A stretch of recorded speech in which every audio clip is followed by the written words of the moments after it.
भारत के संविधान को मानने वाले लोग हैं, अपने अधिकार को बचाना चाहते हैं, कुछ करना चाहते हैं, समाज के लिए आने वाली पीढ़ियों को कुछ देना चाहते हैं, तो इस आंदोलन में अपना महत्वपूर्ण योगदान दे, अपना तन मन और धन लेकर के भोपाल कूच करें 12 फरवरी 2023 को।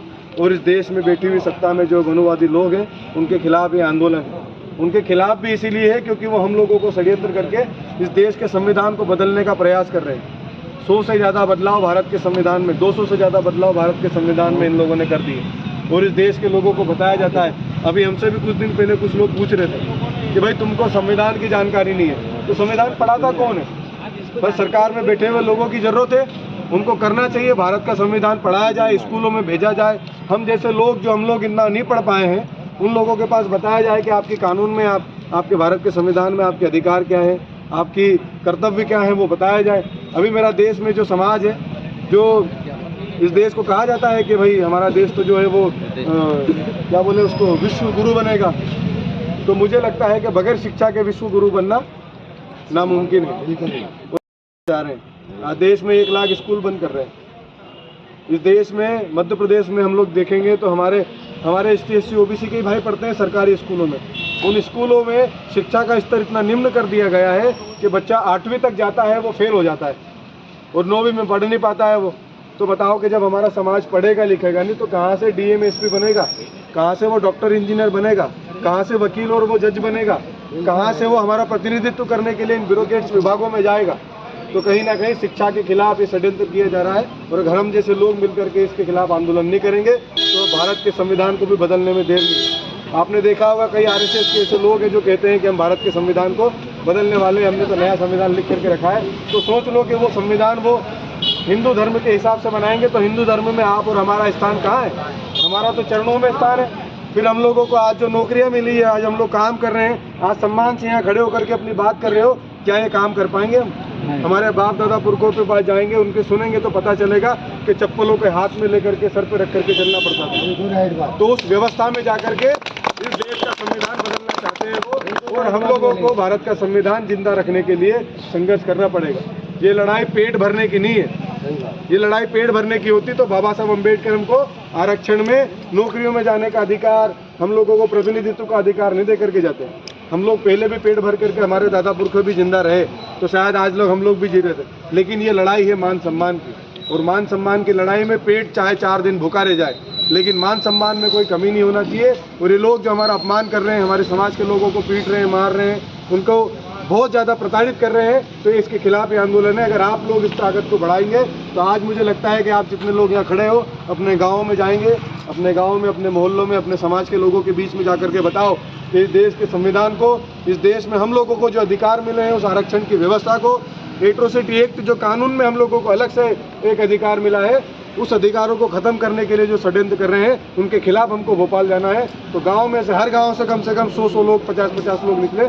ट्रैक्टर, ट्रॉली, बस, ट्रेन, ट्रक, पैदल, बाइक से, जैसे भी आप आ सकते हो वैसे आने का प्रयास करें। और भोपाल मांगे मान रहे हैं, वो भारत का संविधान उन्हें भी अधिकार देता है, लेकिन कहीं ना कहीं उस आरक्षण की व्यवस्था जो बाबा साहब अम्बेडकर ने जिस आधार पर बनाई थी उसके विपरीत दिशा में जाकर के इस आरक्षण को बदलने का प्रयास कर रहे हैं। उनका कहना है कि इस देश के आरक्षण को आप आर्थिक आधार पर कर दो, जबकि यह आरक्षण की व्यवस्था आर्थिक उन्मूलन वाला कोई योजना नहीं है। ये व्यवस्था जातिवाद के खिलाफ थी।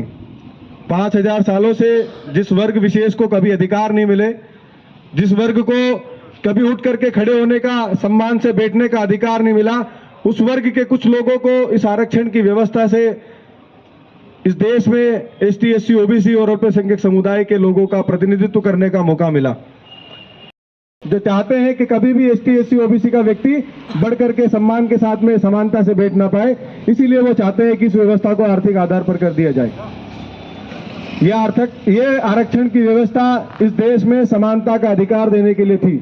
इस देश में जिस वर्ग का प्रतिनिधित्व नहीं है उस वर्ग को यह प्रतिनिधित्व देने की बात थी। इस वर्ग के लोगों को भी सम्मान मिले, स्वाभिमान से वो अपना जीवन यापन कर सके, समानता का अधिकार मिले, इसीलिए आरक्षण की व्यवस्था थी। लेकिन कुछ लोगों के पेट में दर्द हो रहा है, क्योंकि जिस वर्ग के लोग इनके जूते चप्पलों में बैठते थे, उस वर्ग के लोग आज कलेक्टर भी बन रहे हैं, SP, DSP, DM, सभी उच्च अधिकारी बन रहे हैं, ब्यूरोक्रेट्स में जा रहे हैं, विधायक बन रहे हैं, सांसद बन रहे हैं, तो उन्हें तकलीफ हो रही है कि जो लोग कल जूते चप्पल में बैठते थे आज उनके साथ बरोबरी में बैठना पड़ रहा है, उनको जी हजूरी करना पड़ रही है, तो तकलीफ हो रही है। और इसीलिए इस देश के आरक्षण की व्यवस्था को वो लोग आर्थिक आधार पर करना चाहते हैं। मैं आप लोगों से भी एक सवाल पूछना चाहता हूं कि क्या इस देश में आज जातिवाद नहीं है? अभी कुछ ही दिन पहले कानवन में हमारे कुछ आदिवासी भाइयों के ऊपर कुछ लोगों ने हमला किया, और इसलिए किया कि उनकी जात जो थी वो आदिवासी थी। उनसे पूछा गया भाई कौन सी जात के हो, तो बोले आदिवासी है भाई। उनके हाथ पैर तोड़ दिए गए, उनको पीटा गया, और इतना दबाव उनके ऊपर बाद में बनाया गया कि वो एफआईआर तक करने के लिए तैयार नहीं है। तो इस देश में इस प्रकार की व्यवस्था में जो लोग जी रहे हैं उन्हें पता है कि किस प्रकार से उनका जीवन यापन हो रहा है। इसीलिए बाबा साहब अम्बेडकर ने इस देश में आरक्षण की व्यवस्था बनाई कि इस वर्ग से भी निकल करके लोग इस देश के लोकतंत्र के चारों स्तंभों में जाकर के अपने समाज का प्रतिनिधित्व करें। और आज भी इस देश में जैसे बाबा साहब अम्बेडकर ने संविधान की व्यवस्था तो बना दी, लेकिन इस देश में जितनी भी सत्ता है वो भाजपा की हो या कांग्रेस की हो, उन्होंने इस देश में एसटी, एससी, ओबीसी के समाज को कभी अधिकार देने के लिए हाथ आगे नहीं बढ़ाया।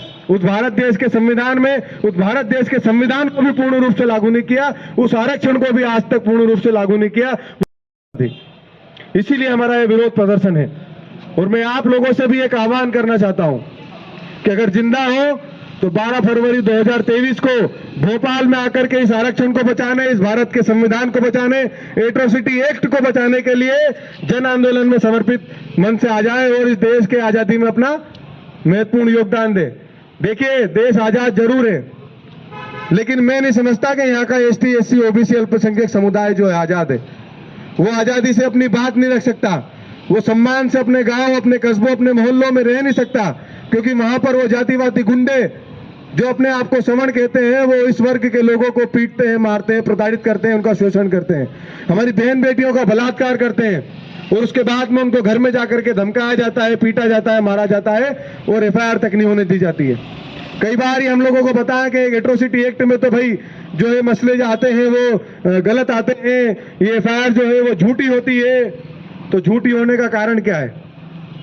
एक गांव में एक लड़का रहता है, उसको पीटा जाता है, मारा जाता है, वो जाकर के थाने में एफआईआर करता है एट्रोसिटी एक्ट के माध्यम से। एफआईआर हो जाती है, सामने वाले के ऊपर कार्रवाई नहीं होती है। फिर कहीं ना कहीं भीम आर्मी और हम जैसे लोग जो जाकर के आंदोलन करते हैं उस पर कार्रवाई होती है। तो वो लोग पैसों के दबाव में, क्योंकि गांव में रहना है तो भाई सभी के साथ मिलजुल करके रहना होगा, नीची जाति का व्यक्ति कह करके उसको दबाया जाता है, उसके परिवार के लोगों को धमकाया जाता है। कई बार तो ऐसा होता है कि उनके परिवार के लोगों को दोबारा से पीटा जाता है और उस पर दबाव बनाया जाता है कि इस केस को वो वापस ले ले, केस को वो वापस ले ले, तो क्योंकि उसको भी उस समाज में जीना है, रहना है। अगर नहीं रहेगा तो गांव से बेदखल किया जाएगा, हुक्का पानी बंद कर दिया जाता है। ऐसी घटनाएं हमारे सामने कई बार आती है।